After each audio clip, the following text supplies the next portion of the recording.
예, 여러분 안녕하세요. 자, 오늘은 문학 비평론을 좀 설명드리도록 하겠습니다. 이 문학 비평론 중에서 이제 역사 전기 비평에 대해서 좀 이런저런 이야기를 좀 드리도록 하겠습니다. 일단 역사 전기 비평이라는 것은 이제 그 문학의 비평 중에 일종의 외재적인 비평이라고 할 수가 있어요. 이 문학 비평 중에 외재적 비평. 그러니까 일종의 바깥과 관련된 것을 이야기를 하는 거죠. 역사 전기 비평은 외재적 비평이다. 시대적인 것들 이런 걸 많이 참조해야 되겠고 또 역사적인 어떤 내용들을 이제 많이 들어간다라고 볼 수가 있겠죠. 그걸 좀 알아두시면 좀 좋을 것 같고요. 역사 정기 비평은 그래서 이제 그 역사 정기 비평에서는 특히 이제 이런 꽁트에 의해서 실증주의 이런 것들이 이제 제창이 됩니다. 그러면서 이제 실증주의적인 것들이 상당히 또 중심이 되는 요소라고 볼 수가 있죠. 그래서 이제 우리가 19세기에 보면 어떤 다윈의 진화론이 있죠. 이 진화론이 이제 그 인상주의 비평을 비판하고요.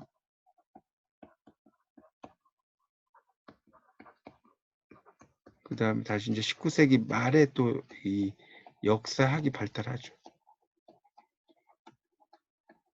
역사학이 발달하고 그래서 이제 그런 걸 토대로 이제 어떤 역사 전기적 비평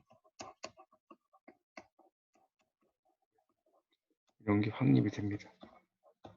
확립이 되고 어떤 이제 그 1970년대 이제 신역사주의 이런 게 생기죠. 그리고 다시 이제 실증적 연구가 이제 그 유행을 하죠.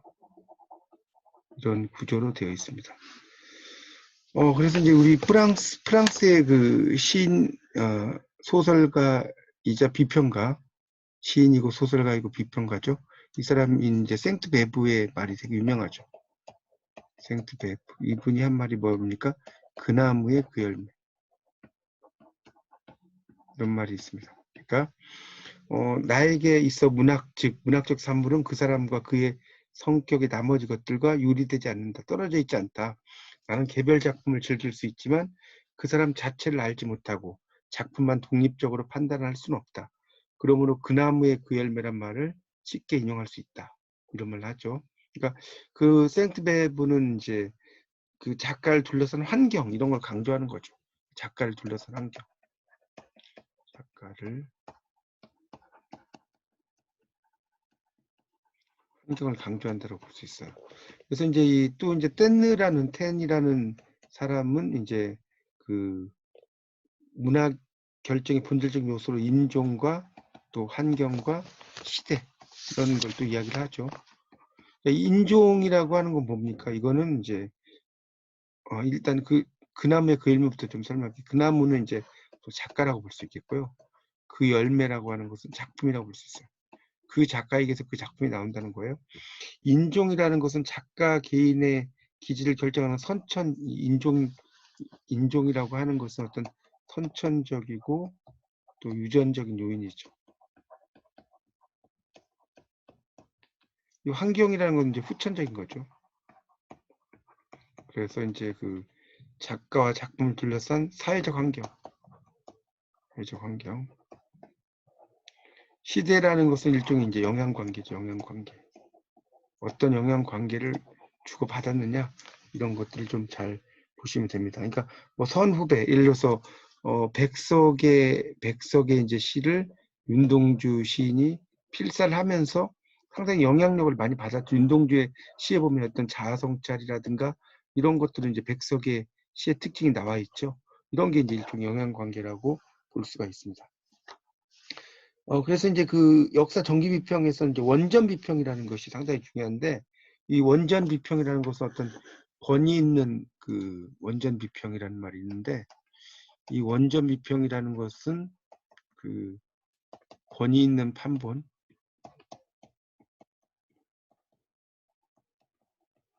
결정본 이런 것들을 잘 검토를 하는 것이 상당히 중요하다. 라고 볼 수가 있어요. 그런 게 있죠. 그러니까 이본이라고 하는 거, 다른 판본, 이본이라는 건 이제 다른 판본이라는 뜻인데, 이본에서도 이제 허먼 멜빌, 매티슨이라는 미국의 비평가죠. 에 의해서 이 허먼 멜빌, 이 멜빌의 이제 백경이라는 작품이 있어요. 이 백경이라는 작품에 나오는 이제 바다의 더럽혀진 고기.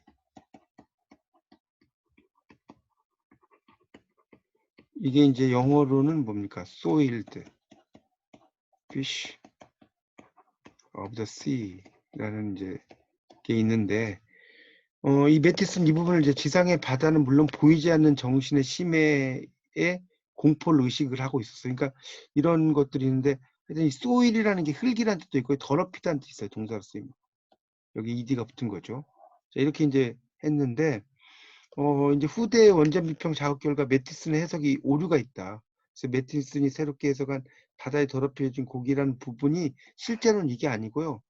coiled fish of the sea였어요. coiled fish of the sea. 자, 그러면 이건 어떻게 번역이 되겠습니까? 이게 이제 코일이 이제 이게 코일에 감겨 있다는 거잖아요. 그러니까 이때는 이제 웅크리고 있다, 웅크리다, 몸을 사리다, 이런 뜻이죠.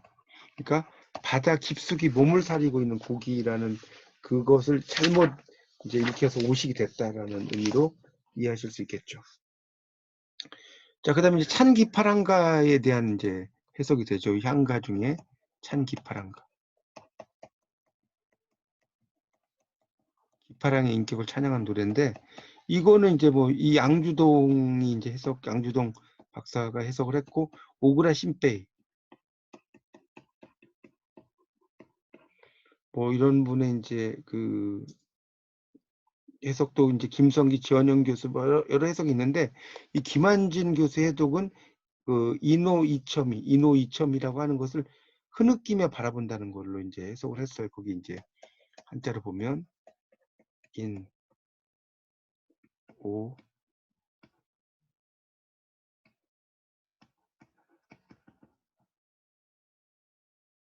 이,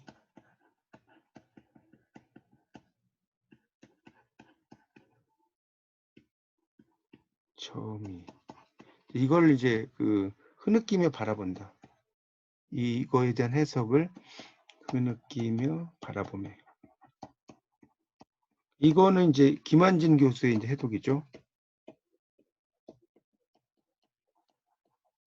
그래서 이제 또 합판을 이제 곡갈로 해석을 하기도 하고 이제 여러 가지 해석이 가능해요. 그래서 이렇게 이제 해석을 했는데, 그래서 이제 김한진 교수의 해석을 보면 이슬 밝힌 달이 흰 구름 따라 떠간 언저리에 모래 가른 물가에 기랑의 모습이 올시 수풀이여. 154 자갈벌에서 낭에 진시던 마음의 갓을 쫓고 있노라. 아, 자까지 높아 눈이라도 덮지 못할 고깔이요. 이렇게 됐는데, 이 양주동 교수의 이제 해석에 비해서 이 김한준 교수 해석은 어떤 외계의 자연현상보다 그러니까 이 지은이의 감정, 이런 지은이의 그런 감정 처리, 이런 데 좀 더 여기 이제 치중을 한다는 거죠. 그리고 주관적인 어떤 서정에 좀 더 접근하고 있다는 걸 알 수가 있죠. 그런 것들이 이제 또 원전에 대한 해석에 그런 차이가 있을 수 있고, 또 하나 예를 든다면 이제 박경리 작가의 토지라는 작품, 너무 유명한 작품 있죠. 여기에 보면 이제 이 해석을 이제 번역을 할 때 양반의 자존심은 쉽게 버리지 못하는 사람들. 뭐 이렇게 있다면 이제 이걸 어떤 책에서는 이제 이거를 자존심이라고 여기에 이제 되어 있는 것을 뭐 습관만은 이렇게 된 책도 있고요. 또 나면서부터 공보였으니까 이런 것도 또 이제 다른 판본에 보면 나누면서부터 곰보였을까로 되는 것도 있어요. 그러니까 이 원전에 대한 어떤 그 찾는 거 이런 것들이 상당히 중요하다는 거죠. 그래서 이제 원전을 찾으면 이제 문서적인 증거 이런 것들을 잘 본다는 거죠. 예를 들자면 이제 박경리의 토지 같은 경우도 이제 원전 비평 작업을 한다면 뭐 여러 가지를 볼 수 있다는 거죠. 예를 들어서 신문 자료, 또 작가의 기록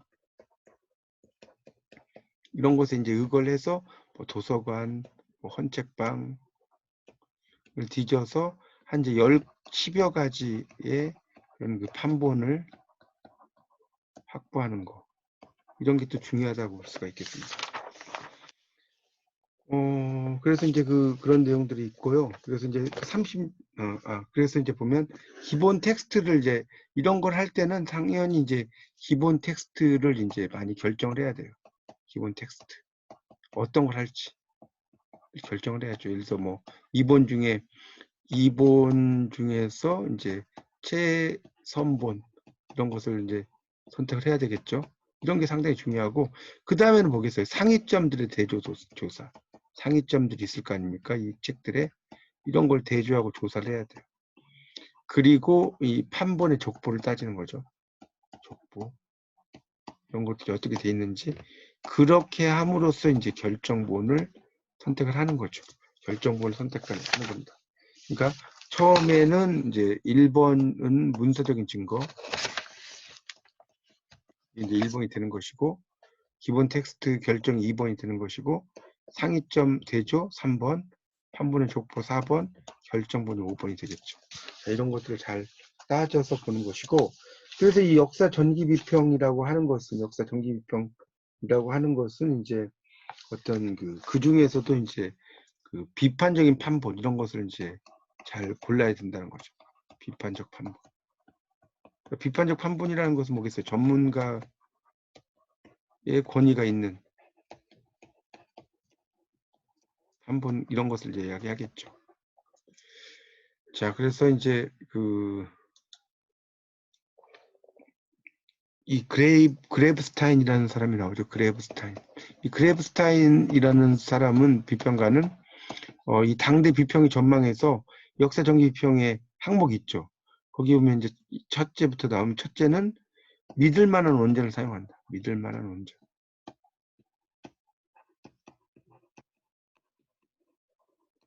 6가지 항목이죠. 전기적 비평의 역사 전기적 비평의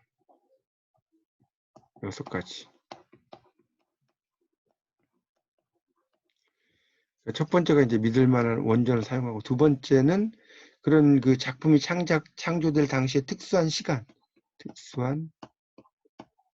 시간과 장소에 작용을 했을 그런 이제 언어 이런 걸 의식을 하고 작업을 한다는 거고요.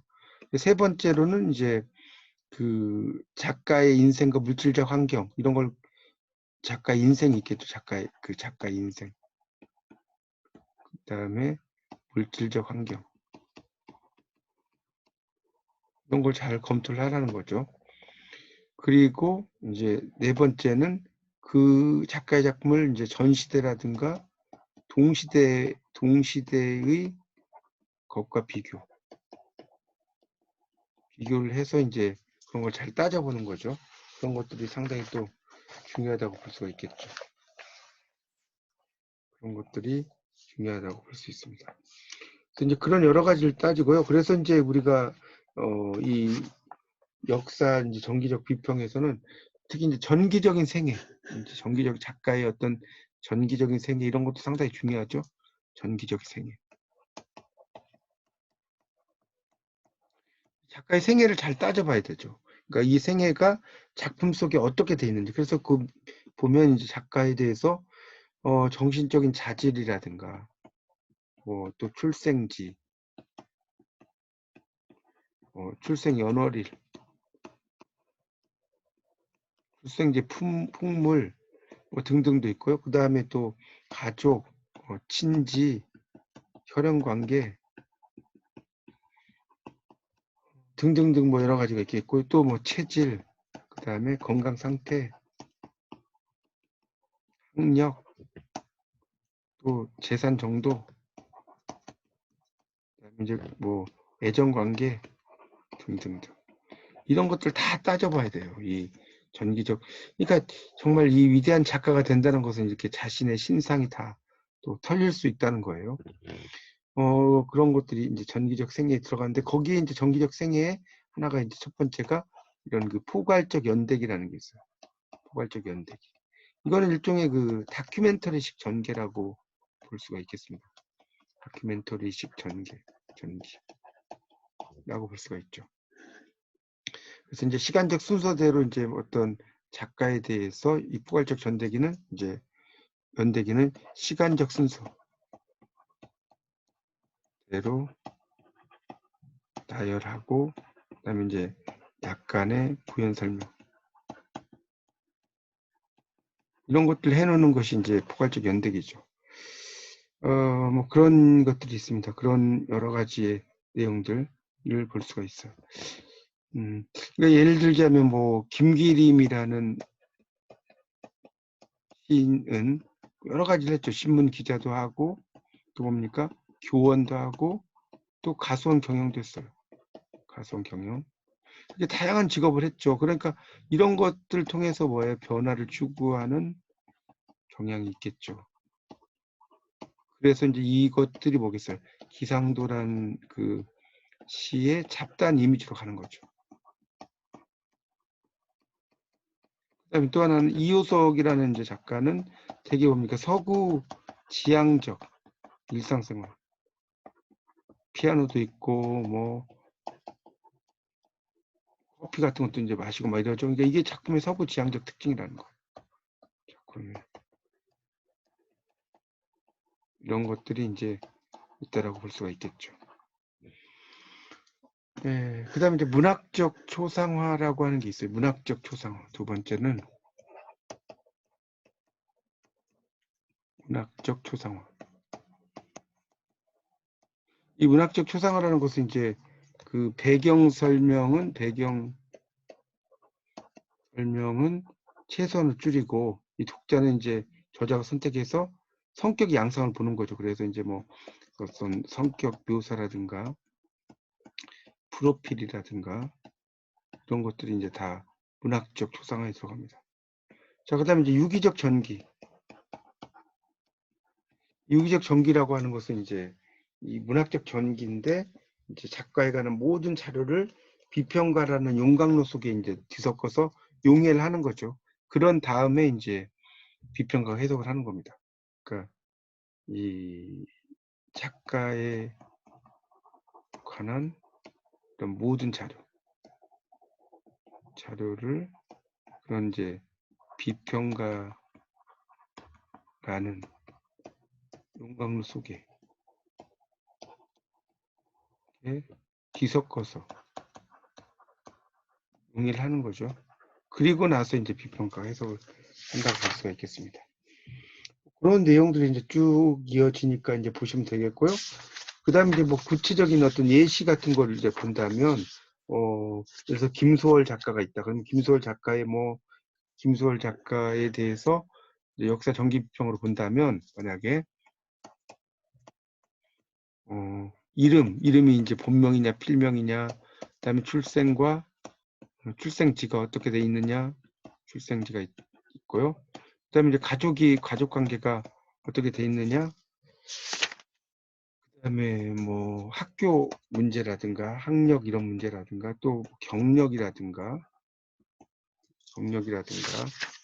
또 뭡니까 교우 관계 친구 관계죠. 그다음에 그 결혼과 이성 관계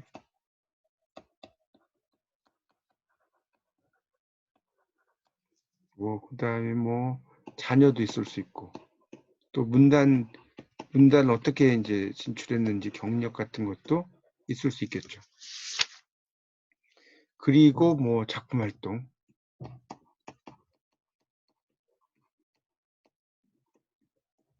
이런 것들을 이제 쭉쭉쭉 볼 수가 있다는 거죠. 자, 그래서 이제 그 평판과 영향을 이제 보면 평판과 영향이 있죠. 역사 전기비평에서.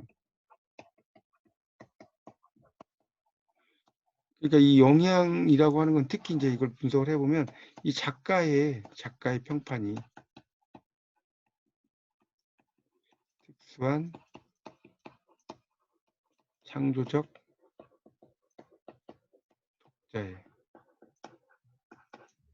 독자의 창조적 독자의 태도에 변화를 가져오는 현상이죠.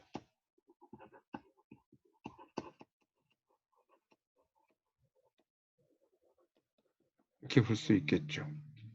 그래서 이제 작가의 어떤 관계들 이런 것들이 이제 상당히 중요하다는 거죠. 그렇게 볼 수가 있겠습니다. 그 영향관계라는 것은 이제 작가의 어떤 생애도 있고 그 생애가 이제 어떻게 작품 속에 영향을 주느냐 이런 것도 있고요. 그 다음에 이제 그런 것들은 이제 좀 알아주시면 좋겠고, 문학 같은 경우는 특히 이제 간텍스트성이라고 이제 하는 말이 있죠. 간텍스트성. 이거를 이제 그 인터텍스추얼리티라고도 하죠.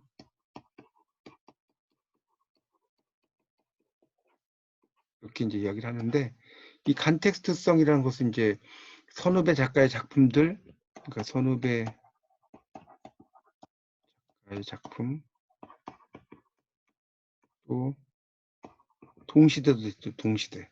그래서 이런 선후배 작가의 작품 말고 그런 그 동시대 작가의 작품끼리 이런 것을 이제 서로 닮으려고 한다는 거죠. 그리고 예를 들어서 톨스토이의 영향을 받았다는 거죠. 누가 이광수 작가가 이 톨스토이는 이제 인도주의적이고 계몽주의적이죠. 이런 영향을 이제 이광수 작가가 받았다고 볼 수 있겠고요. 그래서 이제 이런 그 평판 같은 것들이 이제 상당히 특히 중요하다고 볼 수가 있는데 영향관계를 예를 좀 든다면 이렇게 볼 수 있죠. 만약에 톨스토이가 이광수, 그 다음에 타고르 한용운, 그 다음에 D.H. 로렌스, 이효석 이런 식으로 영향관계를 이제 볼 수 있다는 겁니다. 그런 것들을 좀 여러분들이 쭉 읽어보시면 될 것 같고요. 그런 내용들이 중요하고 그 다음에 이제 이 문학적인 그 전통과 관련해서 문학적 전통과 관련해서 좀 설명을 드리겠습니다. 문학적 전통과 관련. 이건 뭡니까? 이런 하나의 문학 작품이 어때요? 어떠한 문학적 전통, 문화적 관습 혹은 형식을 가지는가. 이게 또 중요하다는 거죠. 그런 걸 좀 염두에 두시고요. 그래서 이제 그 두 번째 그래서 이제 문학적인 관습이라고 하는 것이 이제 어떤 그 작가의 글을 쓰는데 어떤 그 내용들이 연관성이 있는지 이런 걸 따져보는 것도 중요하죠. 그래서 역사 전기 비평이라는 것은 원전 비평과 전기적 비평의 합성어예요. 역사 전기 비평을 이제 공부한다는 게 역사 전기 비평이라는 것은 원전 비평 플러스 전기적 비평 합성어다라는 것도 알아두시면 좋을 것 같습니다. 네, 이상 그 전반적인 역사 전기적 비평에 대한 좀 강의를 마칠 테니까요. 여러분 이걸 토대로 해서 또 다른 참고문헌들 참조하셔서 좋은 결과 있으시기 바랍니다. 감사합니다.